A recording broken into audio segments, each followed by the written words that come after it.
So the question is, why is orthopedics spelled with the letter AE versus only using the letter E? And that goes back into the Latin and Greek origins of medicine. There originally, I think in Greek, was a letter which really was an A and an E put together. And that letter has a long E sound, pe. So orthopedics would be what that would be called. The title of the specialty really comes from a book published by a guy named Andre, a Frenchman, who published it in about 1750. The word actually translates to straight children, orthopaedia.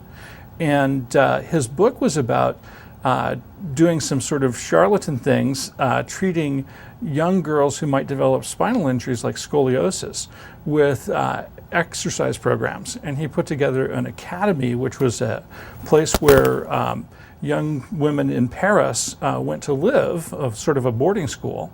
And the boarding school had an intensive exercise program as part of the school. And supposedly this prevented them from developing scoliosis. Now, of course, we've later learned that scoliosis is a congenital disease process and that the exercises that he was recommending have nothing to do with it. But the specialty adopted that term, orthopaedia, to describe working on the extremities and the spine to correct deformities. And in the early days of orthopedics, congenital deformities were the most common things that were treated. So Shasta Orthopaedics perpetuates that long tradition because of the nobility of the tradition. It's part of the roots of where we come from. And I think that at Shasta Orthopaedics, we do an amazing job of maintaining the traditional while we acquire new and effective improvements in our profession.